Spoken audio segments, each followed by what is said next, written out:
नमस्कार, मैं संजय सिन्हा। बातों बातों की आज की कड़ी में हमारे पास बहुत खास मेहमान हैं। उनका परिचय कराने से पहले मैं आपको ये बताना चाहता हूँ कि जब हम कोई फिल्म देखते हैं तो उसमें एक हीरो होता है, एक हीरोइन होती है और थोड़े बहुत सारे कलाकार भी होते हैं। पर क्या इतने ही लोग होते हैं? तो मैं ये कहना चाहता हूँ कि उसमें बहुत सारे लोग होते हैं जो पर्दे के पीछे होते हैं, जिनके बारे में हम और आप नहीं जानते हैं। तो जिस शख्स से मैं आपको आज मिलवाने जा रहा हूँ वो हमारे SSFB फैमिली, जो हमारी फैमिली, जो हमारा परिवार है, उसमें पर्दे के पीछे वो नायिका की भूमिका में रहती हैं और उनका नाम है नीरज अरोड़ा। नमस्कार। नीरज अरोड़ा जी ने मुझे शुरू में ही बता दिया है कि बहुत मध्यम स्वर में बोलती हैं, बहुत धीरे धीरे बोलती हैं, बहुत मधुर वाणी है इनकी।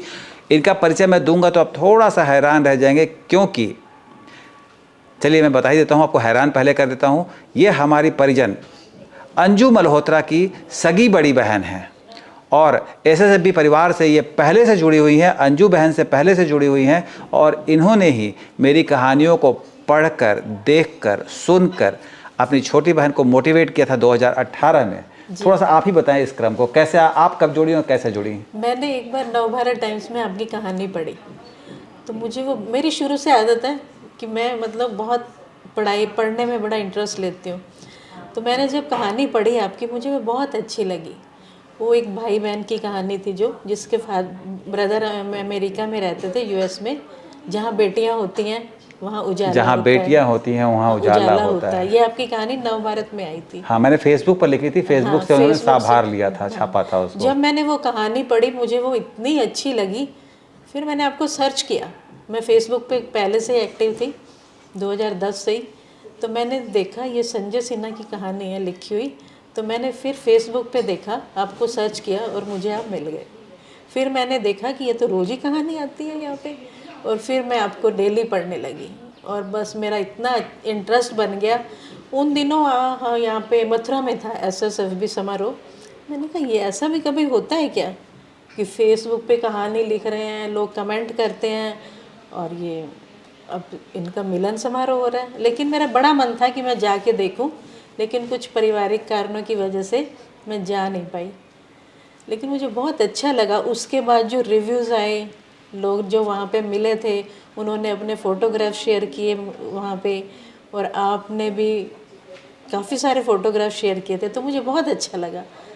लेकिन मैं जाना चाहती थी, लेकिन मैं जा नहीं पा रही थी। हर साल सोचती थी कि मैं नेक्स्ट ईयर ज़रूर जाऊँगी, लेकिन कुछ मेरी फैमिली प्रॉब्लम्स थी।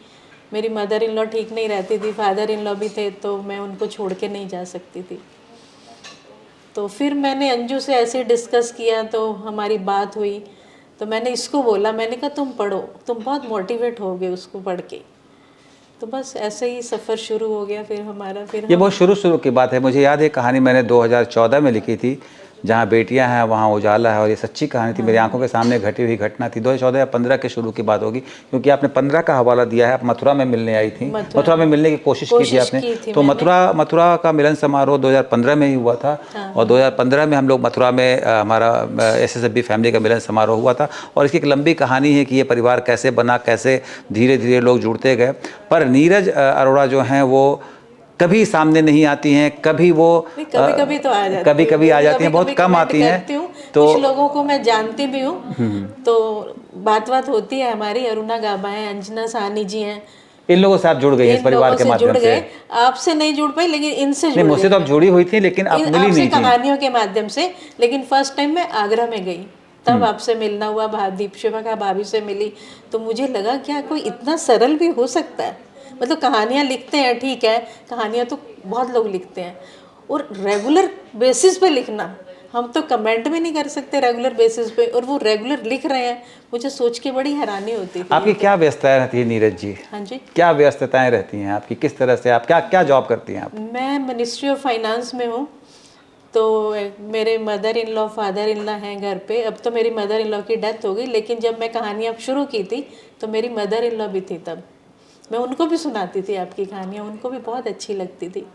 और मैं अपनी आपकी कहानियों से अपने घर में जो मेरे घर में काम करती हैं, मेड करती हैं, मैं उनको भी सुनाती थी। वो मुझे कहती थी, भाभी क्या आप किसी सत्संग में जाते हो क्या, जो इतनी अच्छी अच्छी कहानियाँ सुनाते हो? मैंने कहा नहीं, ये सत्संग में नहीं, मैं एफबी पे जाती हूँ और मेरे एक भैया हैं, वो कहानियाँ लिखते हैं। तो आप इस तरह से मैं चलिए, बहुत अच्छा है कि आप उन कहानियों को देखती थी, सुनती थी और आप उन कहानियों पे मतलब भरोसा करती थी और लोगों को आपने जोड़ा भी, अपने अंजू जैसी बहन को हमारे साथ जोड़ा। मेरी पूरी फैमिली जुड़ी हुई है, सब आपकी कहानियाँ पढ़ते हैं। इवन मेरा बेटा है, मेरा बेटा अभी उसकी शादी हुई है 1 साल पहले, वो भी आपकी कहानियाँ पढ़ते हैं और उसको बहुत अच्छी लगती हैं। फिर मेरी उसकी शादी हुई, डॉटर इन लॉ आई, उसको भी मैंने बताया। जब हम आगरा गए तो वो दोनों मेरे साथ गए थे। जी जी। तो फिर लेकिन वो रुके नहीं, वहाँ पे नहीं रुके, उन्होंने मुझे छोड़ दिया, वो बाहर रुके। लेकिन उनको बहुत अच्छा लगा, कहानियाँ पढ़ के बहुत अच्छा लगता है। और मेरी डॉटर इन लॉ भी पढ़ती हैं, उसको भी बहुत अच्छा लगता है। चलिए, ये तो हुई कहानियों की बातें। आपने ज़िंदगी में इनसे कुछ मतलब कुछ प्रेरणा ली, आपने बहुत कुछ सीखा, बहुत कुछ समझा। आप अपनी ज़िंदगी में कोई ऐसी घटना का जिक्र करना चाहेंगे जो कि आपके लिए अपने आप में कोई प्रेरणा स्रोत, कोई घटना बनी हो?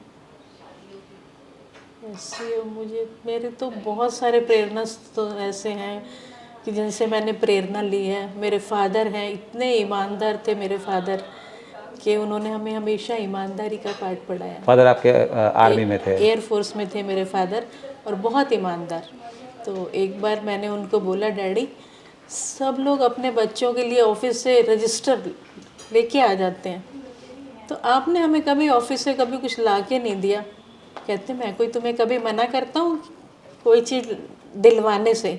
तो ये ईमानदारी है ना, ये हमेशा रखो। ये नहीं है कि ऑफिस से कोई चीज़ ले आया तो कोई खुशी की बात है, ये वहीं की चीज़ है और वहीं पे यूज़ होनी अच्छा, चाहिए। मतलब आपके बच्चे मतलब कि जो स्कूल में बच्चे होंगे, पढ़ते होंगे कॉलेज में, उनके पिताजी ऑफिस से रजिस्टर उठा लाते होंगे। हाँ, उन्हीं को मैंने देखा। और वो बच्चे बताते भी होंगे आपको? हाँ, कि मेरे पापा लेके आए हैं, रजिस्टर लेकर आए हैं। रजिस्टर लेके आए हैं, कभी स्टेपलर लेके आए हैं, स्टेपलर की पिन लेके आए हैं। लेकिन वो हमारे ऑफिस में फादर से उठा करके लेते आए। हाँ बिल्कुल। तो आपने अपने पापा से ये सवाल मैंने अपने किया? पापा को ये बात बताई तो उन्होंने उल्टा गुस्सा किया और मुझे समझाया प्यार से कि ये सब चीज़ें ऑफिस से तब आप उठा कौन के। सी क्लास में पढ़ती थी?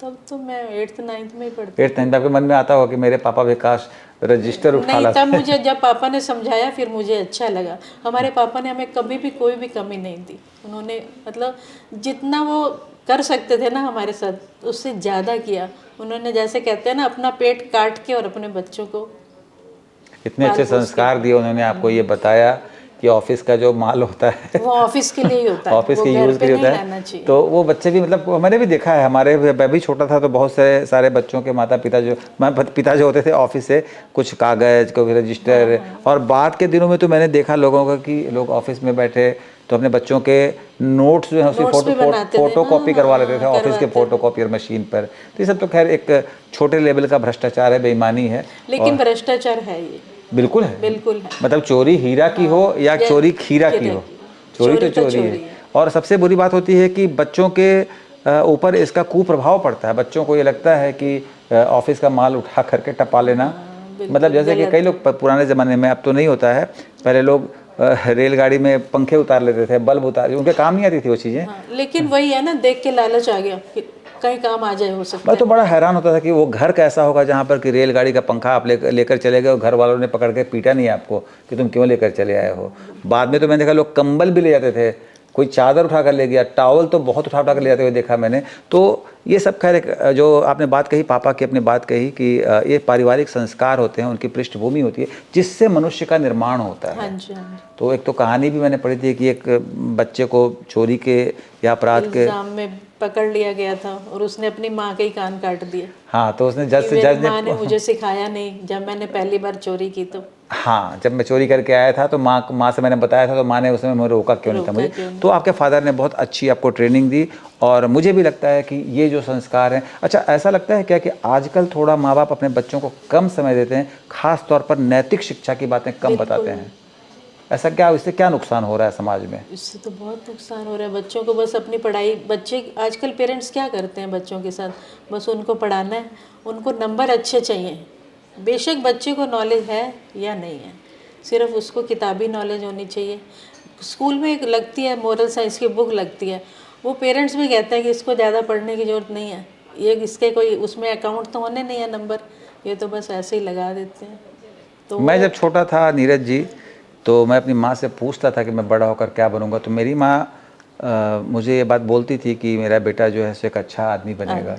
तो मैंने बात कई बार बताई भी है आपको, सभी लोगों को बताई, मतलब फेसबुक पर लिखकर ये बात बताई है, क्योंकि माँ कहती थी कि तुम डॉक्टर, इंजीनियर, आईएएस, आईपीएस कुछ भी बन जाओगे तो बन जाओगे, लेकिन अच्छे इंसान नहीं बने तो सब बनना व्यर्थ है तुम्हारा।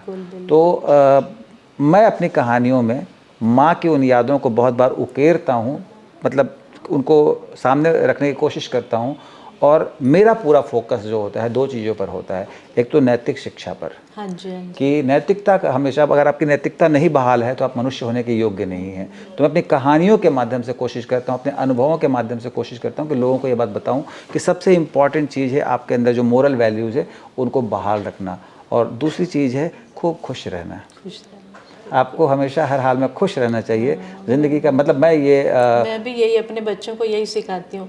पैसा कोई बहुत बड़ी चीज़ नहीं है, सबसे मेन है कि तुम खुश रहो, जिस काम में तुम्हें खुशी मिले वो काम करो। और मैंने शुरू से बच्चों के ऊपर कभी प्रेशर नहीं डाला कि तुम्हें पढ़ना है, कि तुम्हें फर्स्ट ही आना है। कोई बात नहीं, तुम 4th 5th पे भी आ जाओगे, कोई बात नहीं, लेकिन तुम्हें अच्छा इंसान बनना है। फिर जब मैंने आपकी कहानियाँ पढ़नी शुरू की, उसमें भी यही सब कुछ था कि एक अच्छा इंसान बनना सबसे ज़रूरी है।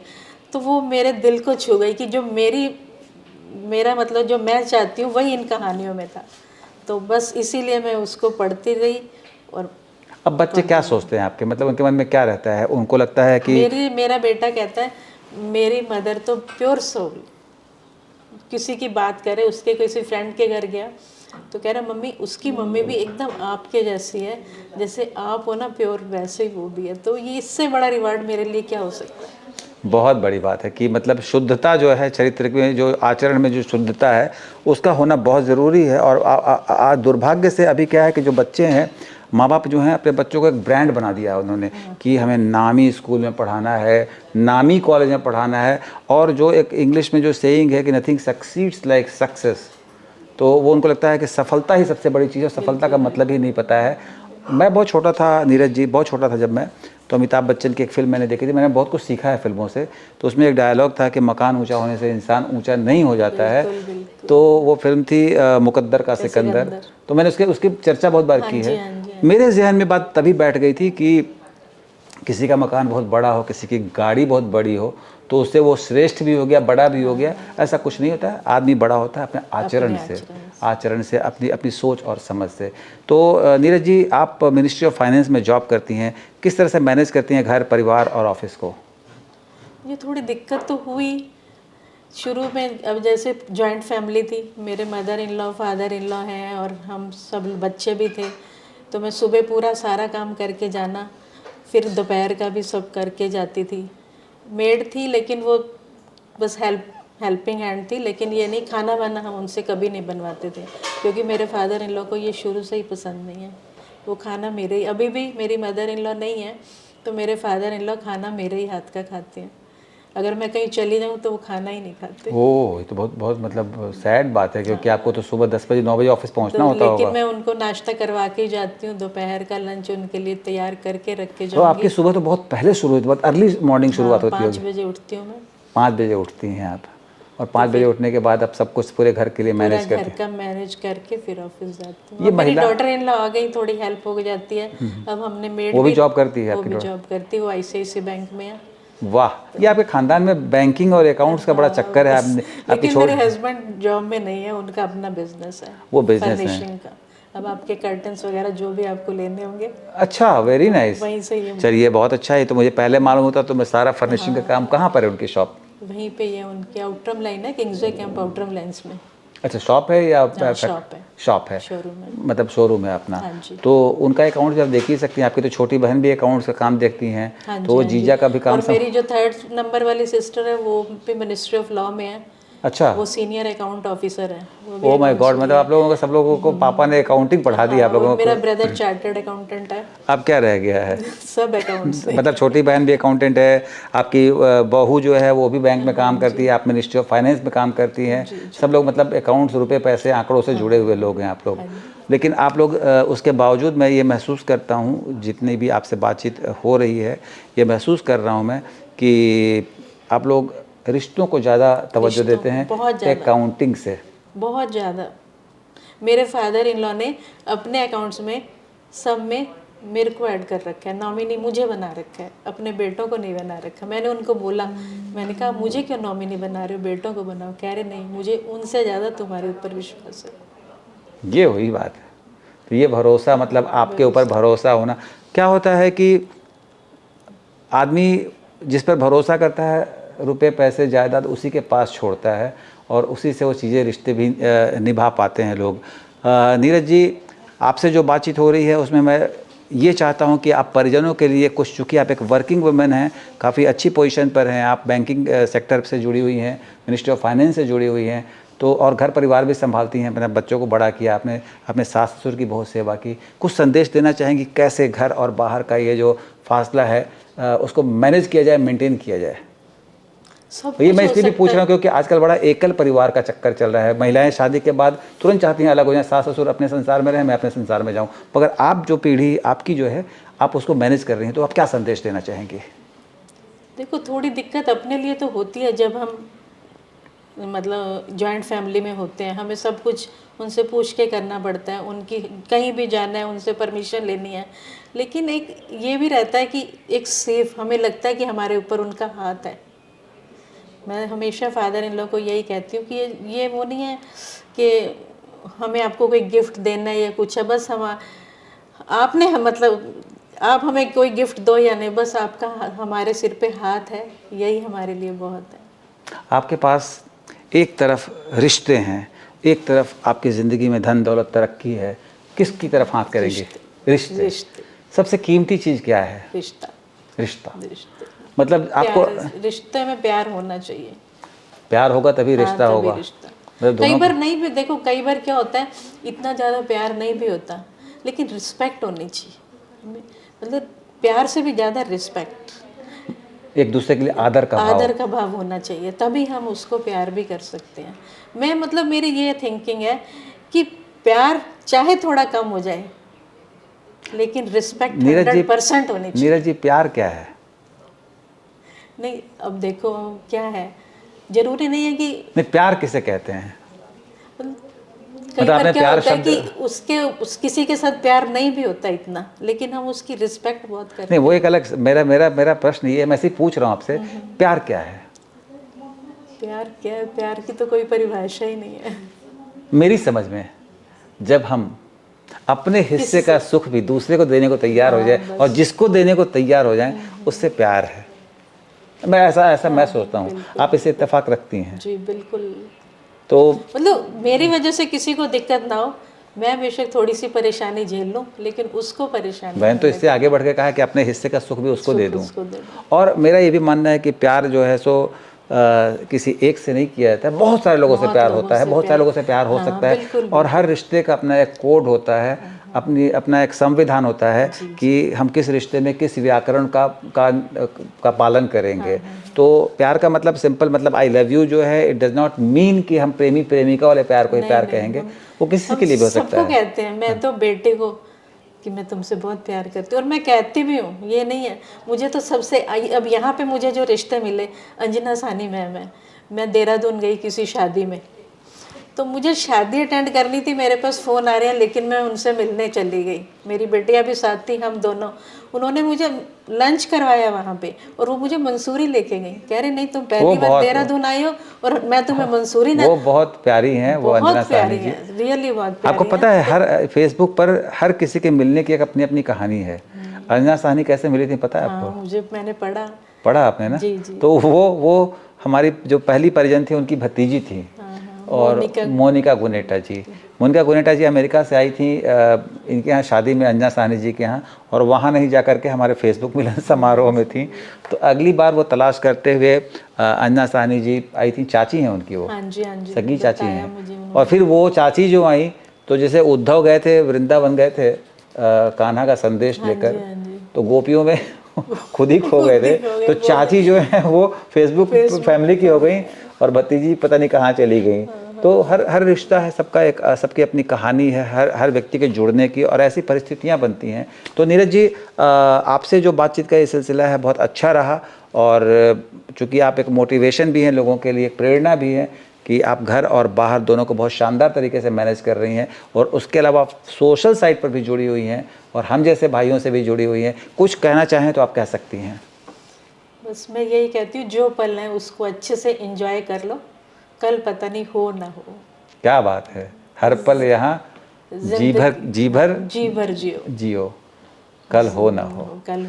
इसी नोट पर आज ये बातचीत हम आप यहाँ रोक रहे हैं। हम फिर ऐसी बातचीत आपके सामने लाते रहेंगे। ये वो लोग हैं जिनको आप रुपहले पर्दे पर नहीं देखते हैं, ये वो लोग हैं जिनको आप साहित्य की कहानियों में, किताबों में नहीं पढ़ते हैं, ये वो लोग हैं जो अपनी ज़िंदगी की कहानियाँ खुद लिखते हैं, हमारी ज़िंदगी में होते हैं, आसपास होते हैं, हमारे घर में होते हैं और सुपर हीरो होते हैं। तो संजय सिन्हा घर में छिपे हुए, पड़ोस में छिपे हुए, परिवार में छुपे हुए सुपर हीरो और सुपर हीरोइंस को लेकर आपके सामने आ रहे हैं इस श्रृंखला के जरिए, बातों के जरिए। अगर आपको लगता है कि आप भी हम तक पहुंचना चाहते हैं तो हमें संदेश भेजें, हमारे को लिख कर भेजें, हमारी टीम आप तक भी पहुंचेगी और आपकी भी कहानी दुनिया तक पहुंचाएगी। फिलहाल लेता हूं इजाज़त, नमस्कार।